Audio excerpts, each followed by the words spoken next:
እያንዳንዱ ሰው በአማካይ በሳምንት 5 ግራም ፕላስቲክን ይመገባል። ይህም ማለት የኤቲኤም ካርድ ክብደት ያህል ማለት ነው። አንዳንድ ምግቦችን በምትመገቡበት ጊዜ ወይም ውሃን በምትጠጡ ጊዜ አላወቃችሁትም እንጂ አብራችሁ ጥቃቅን የፕላስቲክ ቁራጮችን እየተመገባችሁ ነው። እነዚህ የፕላስቲክ ቁርጥራጮች ወደ ሰውነታችን ሲገቡ አንዳንድ ፕላስቲክ ውስጥ ለሚገኙ መርዛማ ኬሚካሎች ያጋልጡናል። ከነዚህም መካከል ባይስፌኖል ኤ እና ፍታሌትስ የተባሉ ኬሚካሎች ይገኙበታል። ባይስፌኖል ሆርሞናችን ላይ ጣልቃ ይገባል፣ እንዲሁም በወንዶችም ሆነ በሴቶች ላይ የወሊድ ችግርን ያመጣል። ፍታሌትስም እንደዛው ሆርሞናችን ላይ ጣልቃ ይገባል፣ በወንዶች ጽንሶች ላይ ደግሞ ዝቅተኛ የሆነ ቴስቴስትሮንን ያስከትላል። ይህ ከተዘረዘሩት ጉዳቶች ውስጥ የሚያደርሱት ትንሹ ነገር ነው። ታዲያ እነዚህ አደገኛ የጤና ጉዳቶች ምንድን ናቸው? የትኞቹ ምግቦችና መጠጦች ናቸው በፕላስቲክ ቁራጮች የተበከሉት? በአጠቃላይ ምንጮቹስ እነማን ናቸው?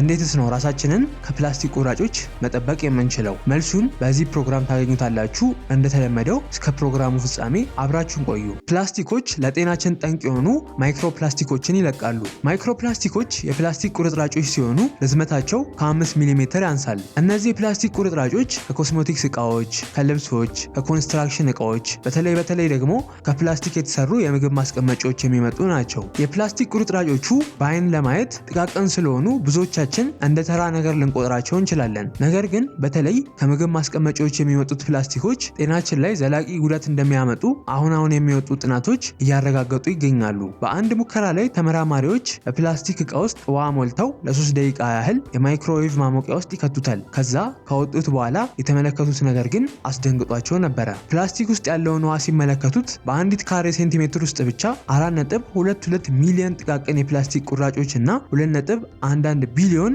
እጅግ በጣም ጥቃቅን የፕላስቲክ ቁርጥራጮችን ማግኘት ችለዋል። የፕላስቲክ ቁርጥራጮቹ ሁለት አይነት ሲሆኑ የመጀመሪያዎቹ በአምራች ድርጅቶች ዘንድ ሆን ተብለው የሚመረቱ ናቸው። ማለትም ልብሶች ላይ ያሉ ማይክሮፋይበሮች፣ በብዛት የኮስሞቲክስ እቃዎች ላይ የሚጨመሩ ጥቃቅን ፕላስቲኮች፣ ፕላስቲኩ እንዲያንጸባርቅ የሚረዱ የፕላስቲክ ቁራጮች እና የፕላስቲክ ጥሬ እቃ የሆኑት እነዚህ ትናንሽ ፕላስቲኮች ናቸው። ሌሎኞቹ ግን ከተመረቱ በኋላ በተፈጥሮ ምክንያት በፕላስቲክ እቃዎች መፈርፈር የሚመጡ ናቸው። የውሃና የለስላሳ ኮዳዎች፣ የፕላስቲክ የምግብ ማስቀመጫዎች እና የተለያዩ የፕላስቲክ እቃዎች ይፈረፈሩና ጥቃቅን በአይን የማይታዩ ግን ደግሞ ጎጂ የሆኑ ቁርጥራጮችን ይለቃሉ። ለምሳሌ በዚህ ሙከራ ላይ ተመራማሪዋ ከፕላስቲክ መያዣ ውስጥ ውሃውን በዚህ መሞከሪያ ላይ ጠብ ስታደርግበት እንደምትመለከቱት ምንም አይነት ጥቃቅን የፕላስቲክ ቁርጥራጭ አይታያችሁም። ነገር ግን ማይክሮስኮፑ ጋር ስታስቀምጠው ተመልከቱ። እነዚህ የምትመለከቷቸው አረንጓዴ ነገሮች በሙሉ ጥቃቅን የፕላስቲክ ቁርጥራጮች ናቸው። ፕላስቲኮች ላይ ምግባችንን ወይም መጠጥ ስናስቀምጥበት ደግሞ አሁን የተመለከታችሁት ቁርጥራጮች ወደ ምግቦቻችን ይገባሉ።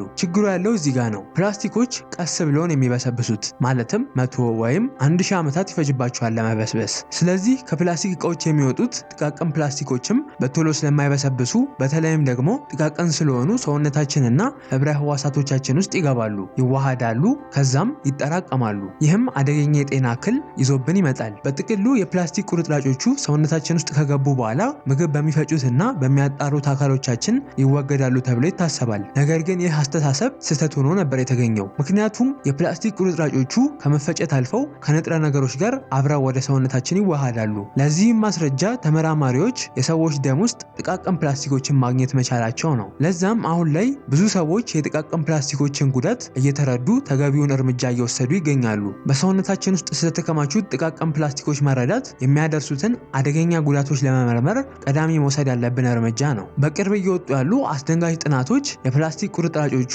በመላው ሰውነታችን ውስጥ በደም ዝውውራችን አማካኝነት እንደሚዘዋወሩ እና በጉበታችን፣ በአንጀታችን፣ በሳምባችን፣ በጣፊያችን ከዚህም አልፎ ጽንሶችና የጡት ወተት ውስጥ እንደተገኙ አሳይተዋል። ነፍሰ ጡር ሴቶችና ህጻናቶች ለፕላስቲክ ቁርጥራጮች የበለጠ ተጋላጭ ናቸው። በ2024 ሜስተር የተባለች ዶክተርና ቡድኖቿ በሚተኙበት ጊዜ የትንፋሽ መቆራረጥ ያለባቸው በህክምና የተወገዱ የህፃናት ቶንሲሎችን በጥልቀት ይመለከቷቸዋል። እናም ዶክተሯ የህብረ ህዋሳቶች ወለል ላይ ብቻ ሳይሆን ህብረ ህዋሱ ውስጥ ራሱ ከፍተኛ ክምችት ያላቸው የፕላስቲክ ቁርጥራጮችን ማግኘት ችለናል ብላለች። እናም የአንዱ ህፃን ቶንሲልን በማይክሮስኮፕ ሲያዩት የተገኘው የፕላስቲክ አይነት በጥበሻዎች ላይ የሚገኘው ቴፍሎን የተባለ የፕላስቲክ አይነት ነበረ። ጥናቶች እንደሚያመላክቱት ፕላስቲኮች ሲመረቱ የሚጨመርባቸው ኬሚካሎች እድገታችንን የሚቆጣጠሩ ሆርሞኖችን የሚያመነጩ የሰውነት አካላቶቻችን ላይ ረብሻ ይፈጥራሉ። ፕላስቲክ ውስጥ የሚገኙት ኬሚካሎች ከሌሎችም ከባባድ የጤና ችግሮች ጋር እንደሚያያዙ ተረጋግጧል። እነዚህም ካንሰር፣ የልብ ህመምና ጽንስ ላይ ችግር መፈጠር ናቸው። በከፍተኛ ሁኔታ የፕላስቲክ ቁርጥራጮቹ ከሰውነታችን ጋር ገብተው ሲዋሃዱ የሴል መውደም፣ ብግነትና አለርጂክን ያመጡብናል። ተመራማሪዎች የፕላስቲክ ቁርጥራጮቹ በሰዎች ሴሎች ላይ የሚያመጡትን መርዛማ ጉዳቶች የሚያሳዩ 17 ጥናቶችን ይገመግማሉ። ግምገማቸውም በውሃ መጠጣት፣ የባህር ምግቦችን በመመገብና በጨው አማካኝነት ሴሎቻችን ላይ ጉዳት የሚያደርሱ የጥቃቅን የፕላስቲክ ቁርጥራጮችን መጠን በላብራቶሪ ሙከራ አማካኝነት ያወዳደረ ነበረ። በግምገማው መጨረሻ ግን በሁሉም የተመለከቱት መጠን የሴል ሞትን እንደሚያስከትል ማግኘት ችለዋል። ሆሊዮርክ ሜዲካል ስኩል ተመራማሪ የሆነው ኢቫንጀሎስ ዳኖፖሎስ ጥቃቅን የሆኑት የፕላስቲክ ቁርጥራጮች የሴሎቻችንን ግድግዳ አልፈው ሴሎቻችንን ይሰብሯቸዋል፣ ሴሎቻችን ላይ ውጥረትን ያስከትላሉ፣ ይህም የህብረ ህዋስ ጉዳትን ያስከትላል ብለዋል። እንዴት ጥቃቅኖቹ የፕላስቲክ ቁርጥራጮች ሴሎቻችንን እንደሚሰባብሯቸው ሁለት ቲዎሪዎች አሉ ብሏል ይህ ተመራማሪ። የጥቃቅን ፕላስቲኮቹ ሹል የሆነ የዳረኛው ክፍል ሴላችንን ይቀደዋል፣ አሊያም የፕላስቲክ ቁራጭ ውስጥ የሚገኙት ኬሚካሎች ሴላችንን ያወድሙታል ብሏል። ጥናቶችም የፕላስቲክ ቁርጥራጮቹ ያልተስተካከለ ቅርጽ በብዛት የሴል መሞትን እንደሚያመጣ ሊያገኙ ችለዋል። አሁን ጥቃቅን የሆኑት የፕላስቲክ ቁርጥራጮች እንደ ካንሰር፣ የልብ ህመም ያሉ ከባባድ የጤና ችግሮችን እንደሚያመጡ ከተረዳን አስቀድሞ ለማስወገድ እንዲመቸን ምንጫቸውን ማወቅ ይኖርብናል። የጥቃቅን ፕላስቲኮቹ ቁርጥራጮች ምንጮች ምንድናቸው? እንዴትስ ነው የምንጋለጠው? ለእነዚህ የፕላስቲክ ቁርጥራጮች የምንጋለጠው በሶስት መንገዶች ነው። የመጀመሪያው በአፋችን በምንወስዳቸው ምግቦች ወይም መጠጥ ነው። ሁለተኛው በትንፋሽ አማካኝነት ነው። ሶስተኛው ከቆዳችን ጋር በመነካካት ነው። በአፋችን በምንወስዳቸው ምግብ ወይም መጠጥ ስንል ምን ማለታችን ነው? ጥቃቅን የፕላስቲክ ቁርጥራጮች እንደ ውሃ መጠጣት፣ የታሸገ ውሃ፣ የባህር ውስጥ ምግቦች፣ ጨው፣ ስኳር፣ ሻይ፣ ወተትና እንደ ሌሎችም ያሉ በየቀኑ የምንጠቀማቸው ነገሮች ውስጥ ይገኛሉ። ጥቃቅን የፕላስቲክ ቁርጥራጮቹ በስፋት ተበታትነው አፈር ውስጥ ራሱ ይገኛሉ። በተለይ ግብርና ባለባቸው አካባቢ የተክሎች ውሃ አቅርቦት ስርዓት ውስጥ ይገቡና ከዛ ወደ ስሮች፣ ግንዶች፣ ቅጠሎች ይገቡና ከዛ በመጨረሻ ወደ ፍሬው ይገባሉ። በተለይ አንድ ጊዜ ብቻ ጥቅም ላይ እንዲውሉ የተመረቱ እቃዎችና የቴካዌ የምግብ መያዣዎች ከተለመዱ አይነት ፕላስቲኮች ነው የሚሰሩት። እነዚህ እቃዎች ደግሞ ወደ ምግባችን ብዙ የፕላስቲክ ቁርጥራጮችን ይለቃሉ። ቴካዌ ምግቦችን በሳምንት ከ4 እስከ 7 ጊዜ የሚጠቀሙ ሰዎች በመያዣ እቃዎቹ አማካኝነት ከ12 እስከ 203 የፕላስቲክ ቁራጮችን አንድ ላይ ይመገባሉ። ይህን ደግሞ በሳምንት አብዙት። ሌላኛው አሳሳቢ ነገር ደግሞ የህፃናት ጡጦች ላይ ያሉት ጎማዎች በጭስ ሲቀቀሉ ይፈረፈሩና ጥቃቅን የፕላስቲክ ቁርጥራጮችን ይለቃሉ።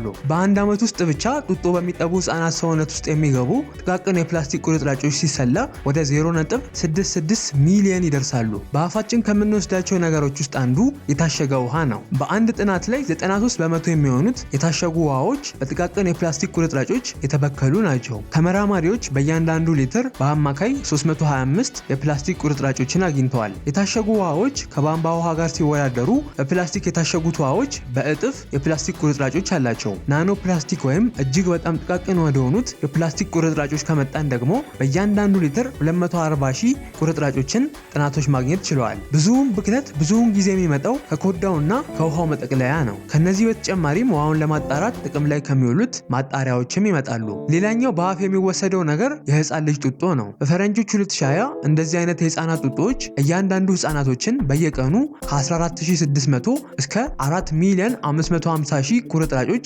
እንደሚያጋልጡ ተመራማሪዎች በ48 ክልሎች አጥንተው ዘግበዋል። የፕላስቲክ ቁርጥራጮቹ ልቀት ወተቱ ሞቃት በሆነ ቁጥር ይጨምራል። ይህ የምግብ መቋጠሪያ ምሳቃዎችንም ያጠቃልላል። የጡጦዎቹ ጎማዎች በሙቀት ምክንያት እየተፈረፈሩ እና እየተበሉ ስለሚመጡ ተመራማሪዎች በ2021 አንድ ጥናት በዚህ ዙሪያ ያጠናሉ።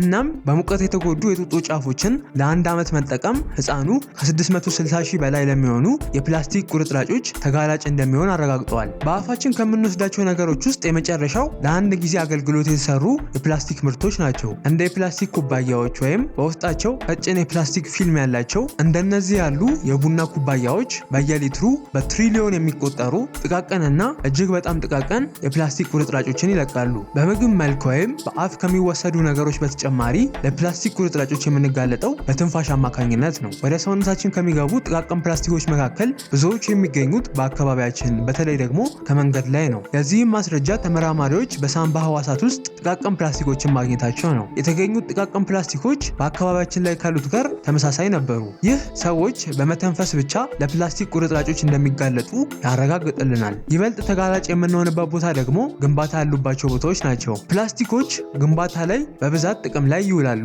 አየር ወለድ ጥቃቅን የፕላስቲክ ቁራጮች በእደሳ፣ በህንፃ፣ ድልድይ እና መንገድ ግንባታ ስራዎች ወቅት ወደ ከባቢ አየር ይለቀቃሉ። አየር ወለድ የሆኑ ጥቃቅን የፕላስቲክ ቁራጮች በህንፃ መሳሪያዎች ማርጀት ሊመጡ እና ሊለቀቁ ይችላሉ። የመጨረሻው ለፕላስቲክ ቁርጥራጮች ቁርጥራጮች የምንጋለጠው በቆዳ ንክኪ አማካኝነት ነው። ጥቃቅን የፕላስቲክ ቁርጥራጮች ቆዳችንን አልፈው ይገባሉ ተብለው ብዙውን ጊዜ አይታሰቡም። ቢሆንም ግን የመጋለጥ እድላችንን ቆዳችን ላይ በመከማቸት ይጨምሩታል። ለምሳሌ እንደ የፊት ክሬም እና የፊት ማጽጃ እቃዎች ያሉ ጥቃቅን የፕላስቲክ ቁራጮችን የያዙ የኮስሞቲክ እቃዎችን መጠቀም ለጥቃቅን የፕላስቲክ ቁራጮች የመጋለጥ እድልን ይጨምራሉ። ስልካችሁ ላይ ያለው ከቨር ስልካችሁን በምትጠቀሙበት ጊዜ የፕላስቲክ ቁራጮችን ሊያመነጩ ይችላሉ። ከዛ ወደ እጆቻችሁ ይተላለፋሉ። ህፃናቶች ደግሞ በዳዴ ሲሄዱ ወይም ሲጫወቱ መሬት ላይ ካሉ ጥቃቅን ፕላስቲኮች ጋር ሊገናኙ ይችላሉ። ግን ዋነኛዎቹ የኮስሞቲክስ እቃዎች ናቸው። አንዳንድ ድርጅቶች የተፈጥሮ የቆዳ ማጽጃ ግብዓቶችን በጥቃቅን የፕላስቲክ ቁርጥራጮች ቀይረዋቸዋል። እነዚህ ጥቃቅን የፕላስቲክ ቁርጥራጮች በሳሙናዎች፣ የፊት ማጽጃ ምርቶች ውስጥ እና ሌሎችም የግል ንጽህና መጠበቂያ ምርቶች ውስጥ ይገኛሉ። ብዙውን ጊዜ ግን ጥቃቅን ፕላስቲኮቹ ወዲያው ታጥበው ይወገዳሉ። ግን ርዝመታቸው በጣም ጥቃቅን ስለሆነ ሙሉ ለሙሉ ታጥበው ላይወገዱ ይችላሉ። በድርጅቶች ሆን ተብለው የሚጨመሩት ደግሞ አንዳንዶቹ መርዛማ የሆነ ጉዳት አላቸው። ለካንሰር የመጋለጥ እድልን ይጨምራሉ። አሜሪካን ጨምሮ አንዳንድ የአውሮፓ ሀገራት የኮስሞቲክስ ምርቶች ላይ የሚጨመሩ ጥቃቅን ፕላስቲኮችን ቢያግዱም አሁንም ኢትዮጵያን ጨምሮ ባልታገዱ ሀገራት ላይ ጥቅም ላይ እየዋሉ ይገኛሉ። ስለ ምንጮቹ ይህን ካልን ታዲያ ምንድነው ማድረግ ያለብን? እንዴትስ ነው ራሳችንን ከነዚህ አደገኛ ጥቃቅን የፕላስቲክ ቁርጥራጮች መጠበቅ የምንችለው? የመጀመሪያው የታሸገ ውሃ ለመጠቀም ነው። አንዳንድ ጥናቶች የታሸጉ ውሃዎች መጠኑ ትንሽ የማይባል ጥቃቅን ፕላስቲኮችን ወደ ውሃው እንደሚለቁ ያሳያሉ።